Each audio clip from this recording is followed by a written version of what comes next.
Okay, so hello everyone. Here's a video for the problem set 2. And for this problem set, we only have 4 questions. Well, the third one and the fourth one can be a little bit hard. So let's work on it together. Number 1, you have a utility function. And the utility function is UC equals to 15 square root of C.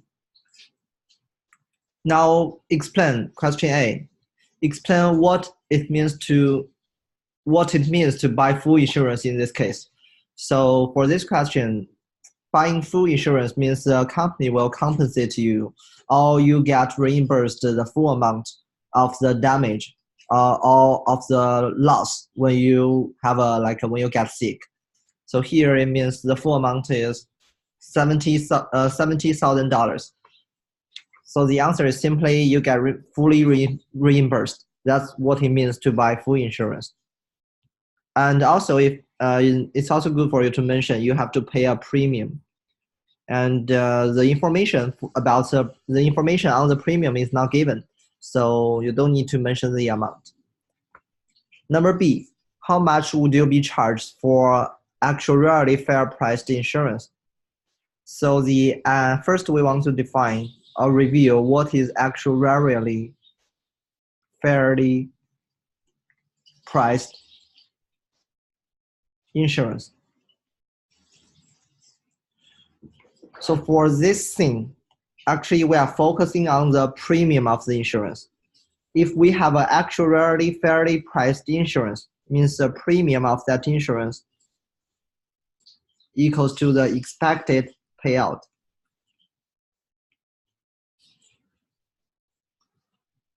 Expected payout or expected compensation that you have to pay for the loss or the expected loss.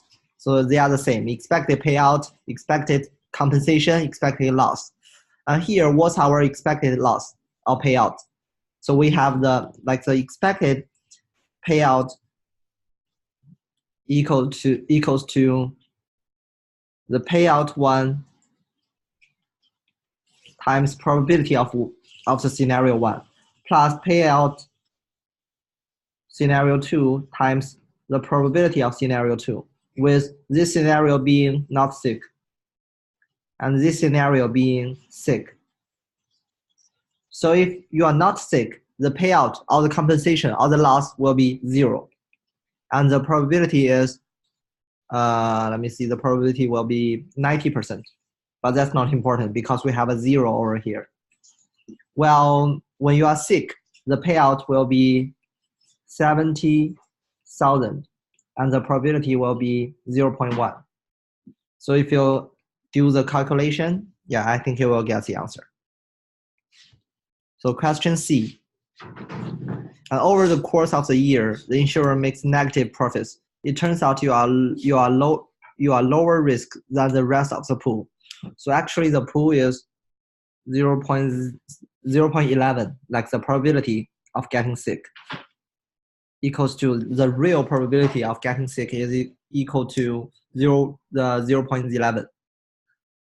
And now the insurer raised the price to 7,700 to reflect this.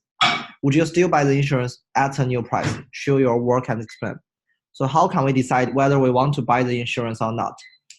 Here, our the theory, we are making the decision based on expected utility.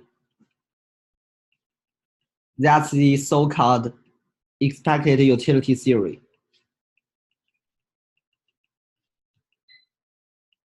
So the crucial part for this theory is that we are making decision based on our expected utility. Expected. Or I just use this I use EU for the expected utility. And for this problem, if we can calculate those 2 scenarios with insurance and without insurance, and we compare the expected utility, then we can come up with the idea whether we should buy or not, because we will choose the one with higher expected utility. Let's do it. So without, first maybe without insurance.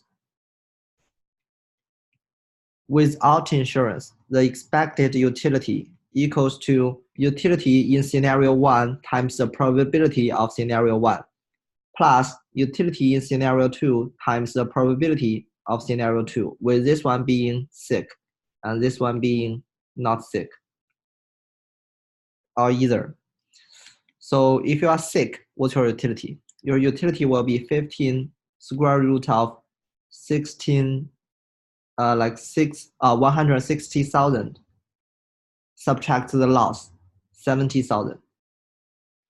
That's your utility when you get sick, and times the probability, which is 0.1, plus utility 2, utility at scenario 2 when you are not sick. So it's 15 over 160,000 times 0.9. And you can get the answer. Maybe I use a letter A to, because this time I don't want to directly give you the answer. And be careful with the calculation.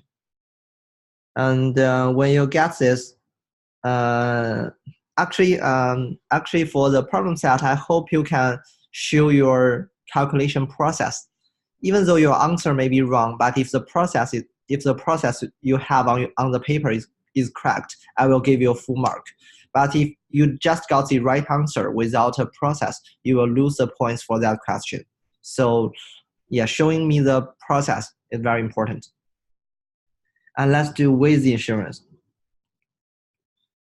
If you buy the insurance, your expected utility will be what? If you buy the insurance and the insurance is full insurance, it's already fully cover your loss. So your income or your income will always be a certain amount. The insurance just help you to get rid of the uncertainty. And what's the certainty? What's a certain amount of the income if you buy insurance? It will be your the certain income equals to your total income, 160,000 subtract the premium you pay. That's a monthly, or maybe not a monthly. That's a premium you pay to the company, 7,700.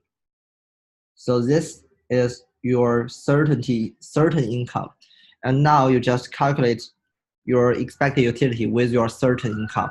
And only one scenario is here, and the probability is 1. So times 1 or something.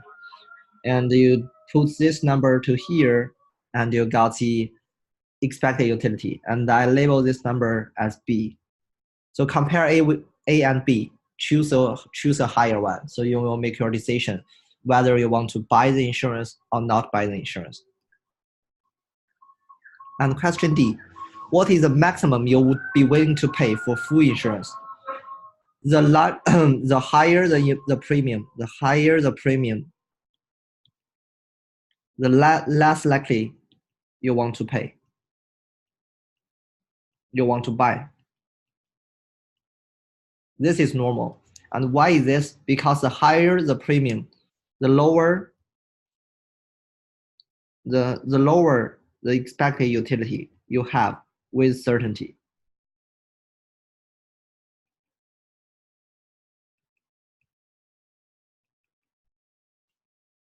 So you can't let this. You want to keep your expected utility with certainty at above a certain level, so that you will choose to buy the insurance. Once your expected utility with certainty, or maybe with insurance, is smaller or equals to the expected utility without insurance, then you quit. You don't want to buy. So what's this number? This is A. This is the amount A we have. And what's this? If we assume, now we have to introduce an X here. If we assume the maximum amount, or maybe we assume the premium equals to X. And then we have 15 over 160,000 subtract X. This is the expected utility of with insurance. Is smaller or equals to A. So you can just set this to equal, which will help you to find an answer. And you got the amount, like the X you have solved, will be the answer for this question. That's a maximum amount you want to pay, because this is a maximum amount that makes you make you indifferent between those two plans. And if the insurer keeps raising the premium, you will find you have a lower utility. You will have a lower utility. You will have a lower expected utility buying the insurance, and you will choose not to buy. Question number 2.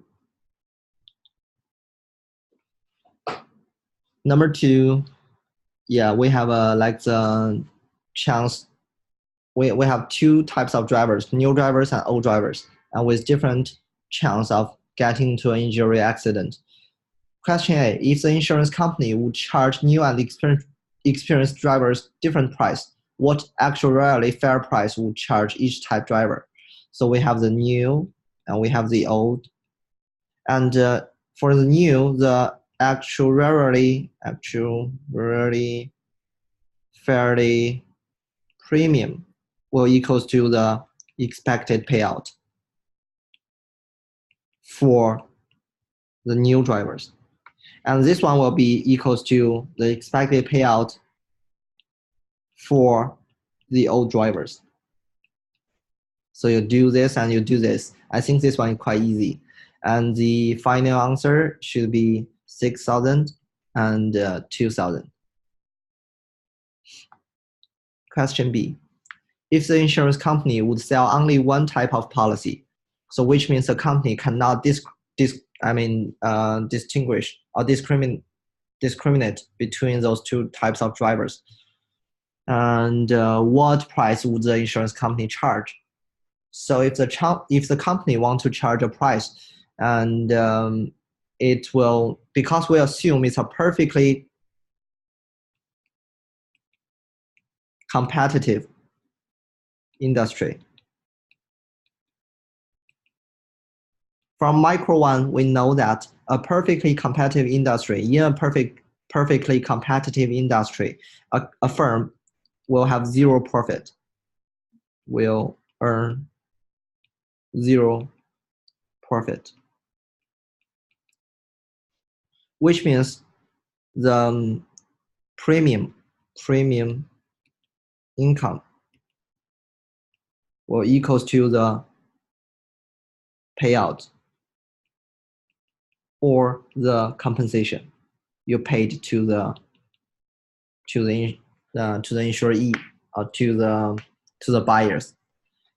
So here again, we will set this equals to the expected payout, because we only have a distribution. We only have a general idea what a group looks like, but we don't know for each certain individual how much should we charge. So we will charge the expected payout. The expected payout will be for the first, you have to divide into 2 groups. There are 0.95 as the old drivers, while the 0.05 as the new drivers. And for the old drivers, what's the expected payout? For the old drivers, the expected payout will be 2,000. And for the new drivers, the expected payout will be 6,000. So you calculate this number, this will be your expected payout, all the premium you will set.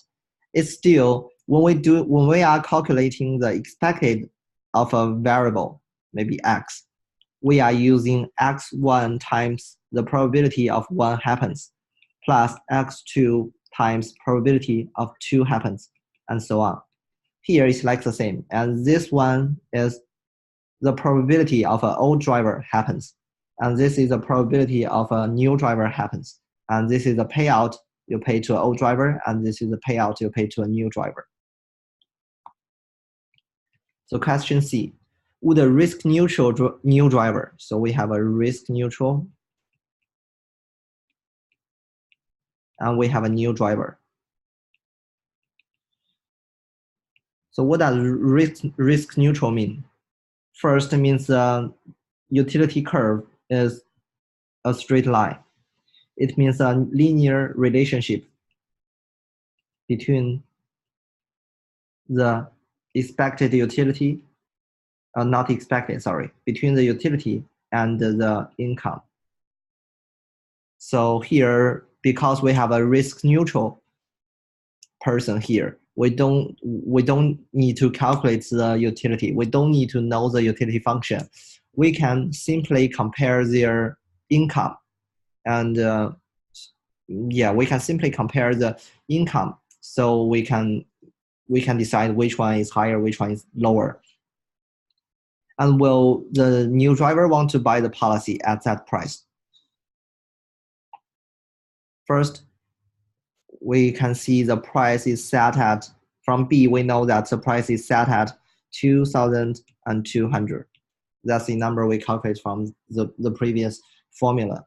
And with this amount, a new driver, if the cost, if the expected cost for a new driver is 2,000, will he want to spend Sorry, I don't know that one.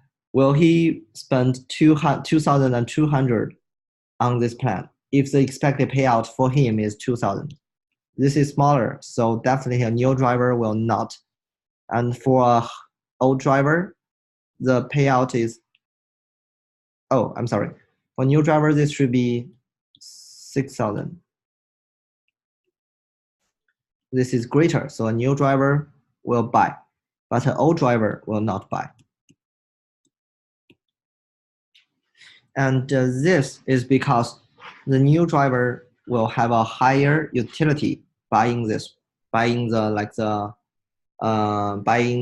insurance, and the old driver will have a lower utility. Because if the new drivers, for example, we assume the income is I, and buying with insurance, without insurance, maybe first. Without insurance, the expected utility will be I minus 6,000 times the probability plus I times the probability of injured and not injured. And with a premium, it's only I subtract. This should be a utility function. UI. I know this can be a little bit complicated. And I subtract 22,000 with the utility function. And because we are on a linear curve, so we can directly erase this part. This is not important because we are a linear function. And without that, if you do some algebra, you will find out that with insurance, the new driver is better off because you only subtract 22,000 here. Let me see.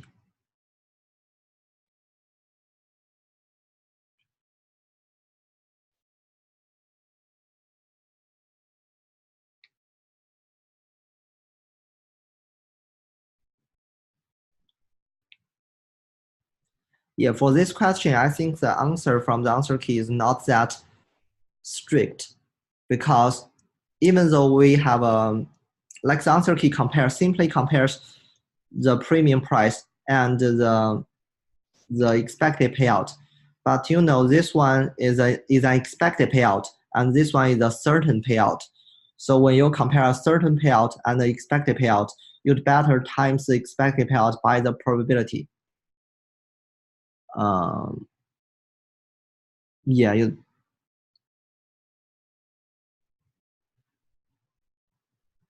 no, I'm wrong. I'm sorry. This is already an expected payout, so you don't need to times the probability. You can directly compare, and you will get the answer that the new drivers will buy and the old driver will not buy. Yeah. If you find it hard to understand what I just said, just remember the new driver will buy and the old will not. Okay, question D. Let's assume that old drivers value insurance at 2,100 and new drivers value insurance at 6,000. So the old value at 2,100, new value at 6,600.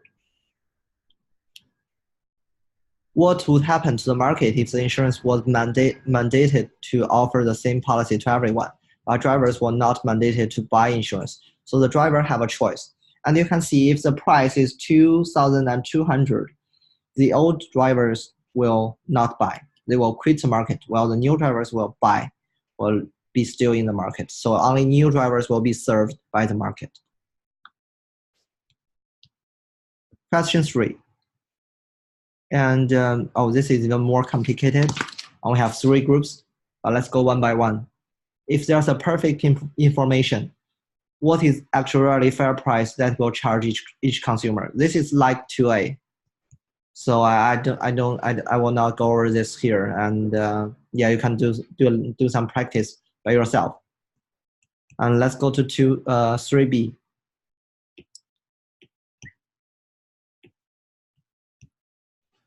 If the insurer cannot distinguish between different types, the consumers also does not know their own types. What price would the insurance company charge? Assume a perfectly competitive insurance industry would be served by the market. So it's like the 2B, right? I will do this one. It's like 2B. And if the insurer cannot distinguish, so the insurer will charge the expected payout of the 3 groups, which means group 1, the payout for group 1, times the probability of group 1 plus payout for 2 times the probability of 2, and the payout for 3 times the probability of 3. Oh, I should use this one here. This is unhealthy, this is normal, and this is healthy.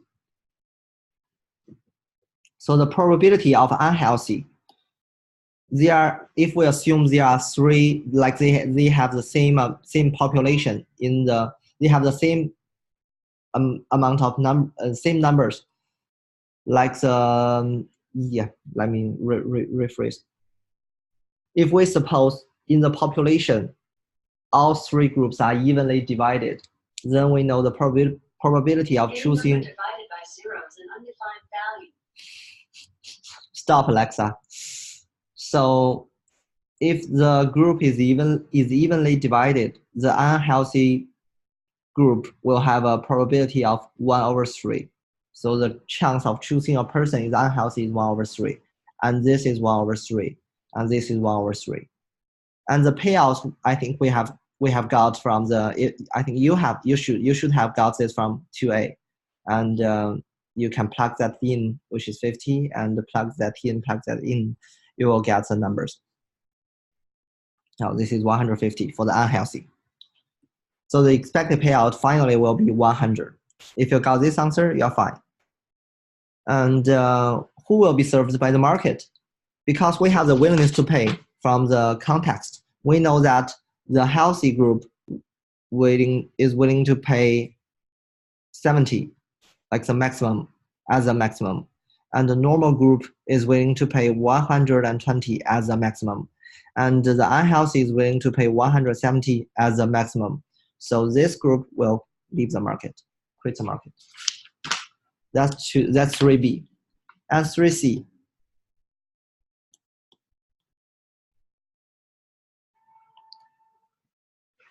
If the insurance company cannot distinguish between different types, but it anticipates that only the normal and unhealthy types are demanding the insurance, which means the insurance company knows that it has the information that a healthy group has already quitted the market.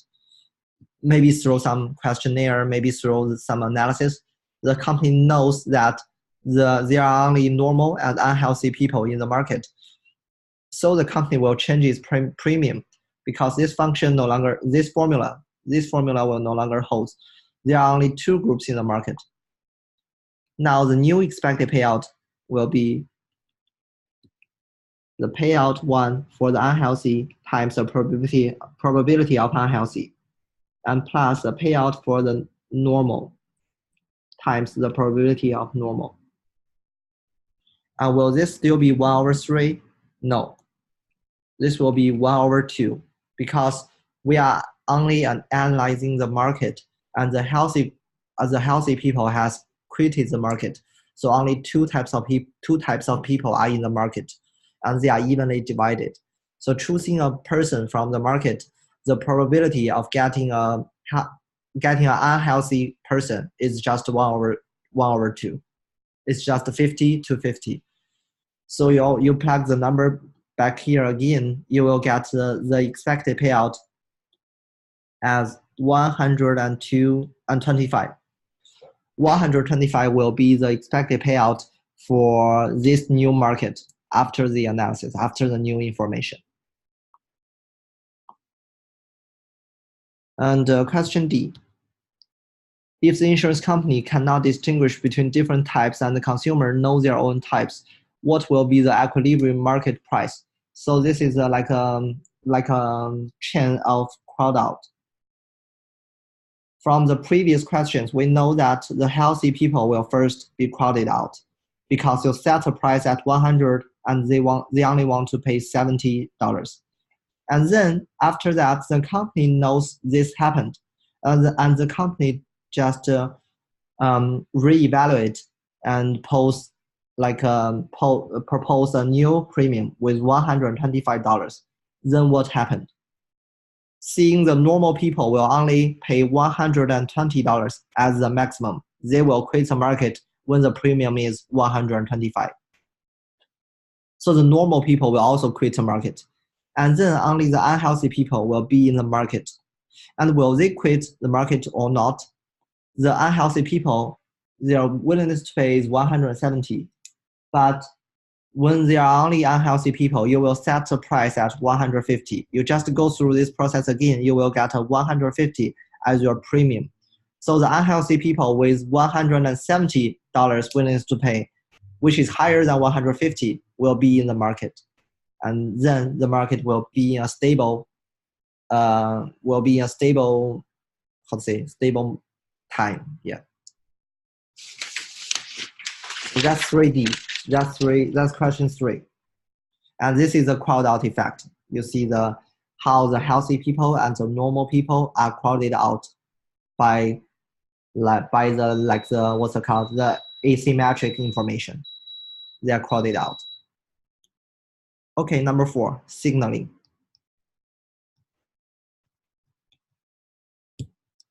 So signaling means, I think you got the idea, you got the concept of the signaling from the class.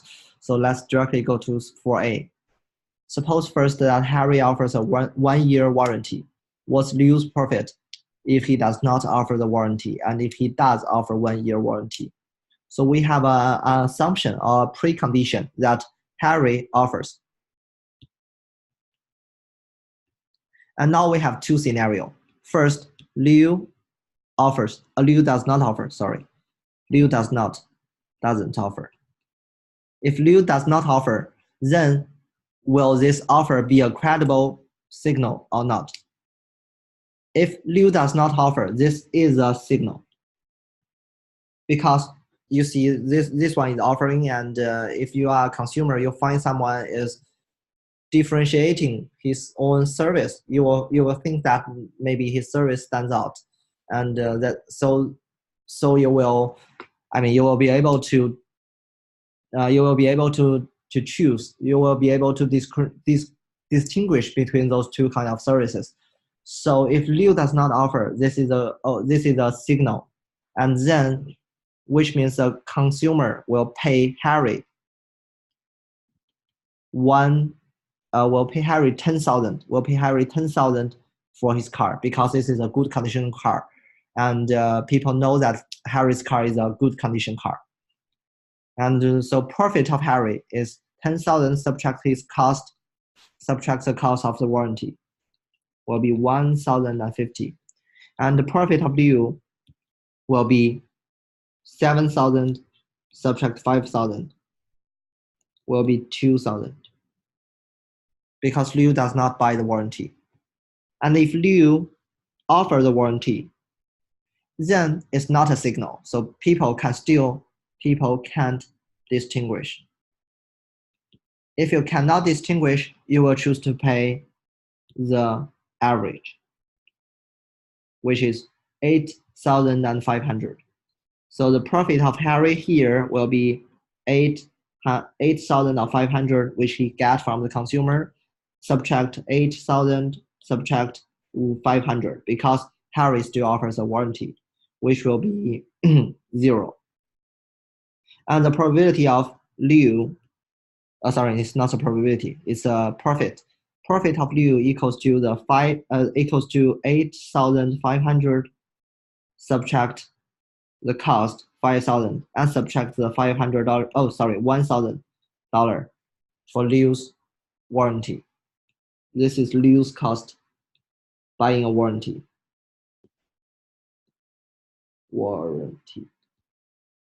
And this will give you a 2,500.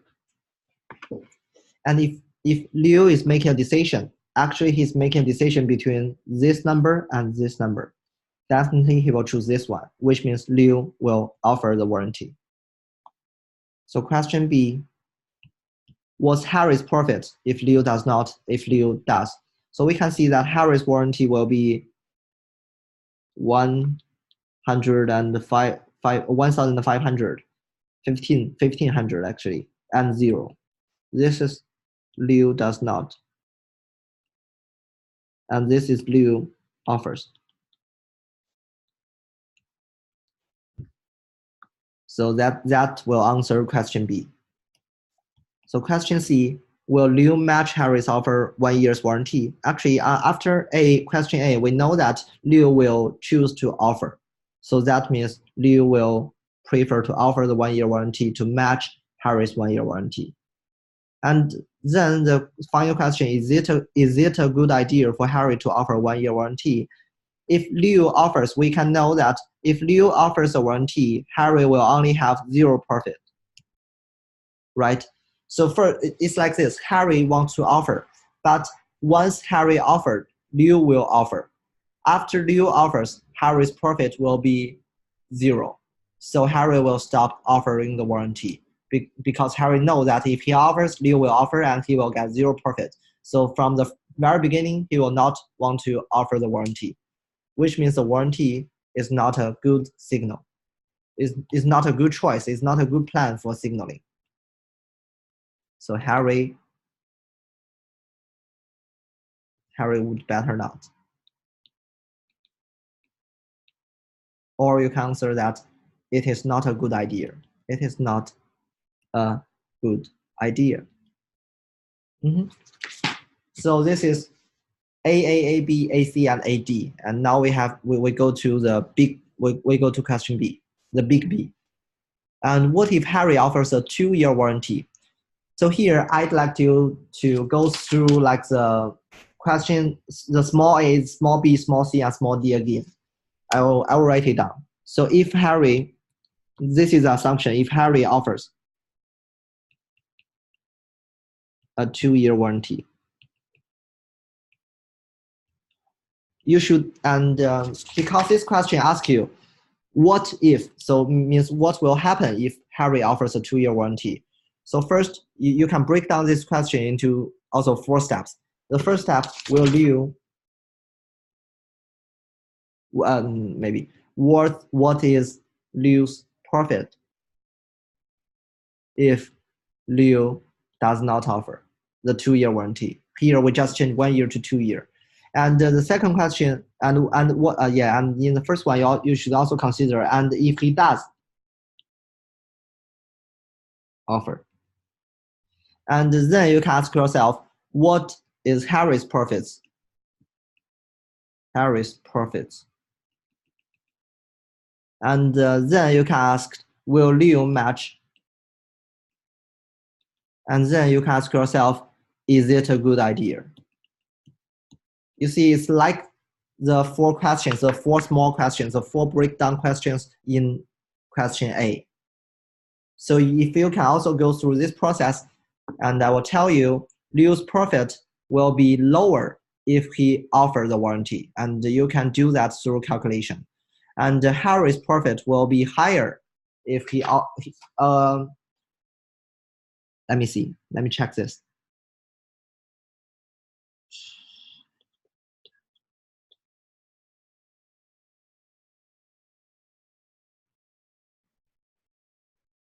Harry offers a warranty. Harry's profit.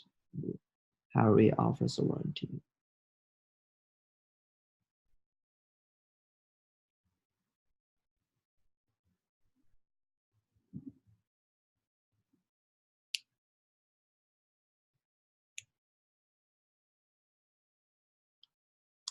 Okay, yeah. So for the question, for the answers to those 4 small questions, for the first one, Liu's profit will be lower, and you need to show me the number. You need to show me the number. Liu's profit will be lower if he does not offer the warranty. So the first one will be does not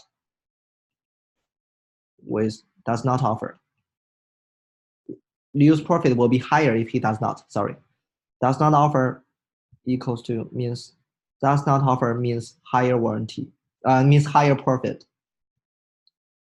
And Harry's profit will be higher if Liu does not offer. And so from the first one, from the small one, from the breakdown question small one, we know that Liu's profit will be higher if he does not offer the warranty. So for the 3, Liu will not match. And if Liu does not match, it is not it is a good idea, because then if Harry offers a warranty and Liu does not offer, this will be served as a credible signal. It's like this. If I go to the college and then everybody else goes to the college, everyone goes to the college, then the college cannot serve as a signal. But if I go to the college, if I choose to go to the college and no one else will choose to go to the college, I will stand out with maybe a bachelor degree or with a degree from the college. So that makes it a credible signal. So it's like here, Harry offers and Liu choose not to offer. So this is a credible signal. This will work. And you can do the same process for a 3-year warranty. You will find the same like it's quite like the 2-year warranty. A 3-year warranty will also serve as a credible signal here. And then we come to question C. Question C. If you were advising Harry, how long a warranty would you urge him to offer? Will it be a 1 year, 2 year, or 3 year? So 1 year is definitely not a choice, because it is not a good idea. Remember, it is not a good idea for Harry to offer 1 year warranty, as this is not a credible signal. Both 2 year and 3 year works fine as a credible signal, but 3 years warranty definitely will cost more. For additional year, it will cost Harry additional $500. So 3-year warranty is more costly.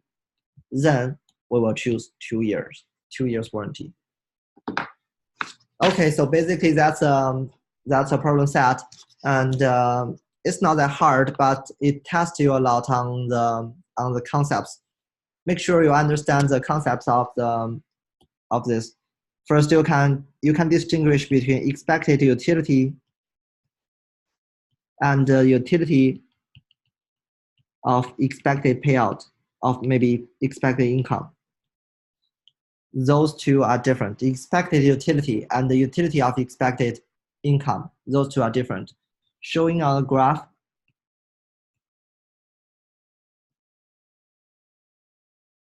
this is the expected utility, and this sorry. Point A is a utility of expected income, and point B will be the expected utility. And you can check the books. This is a risk verse.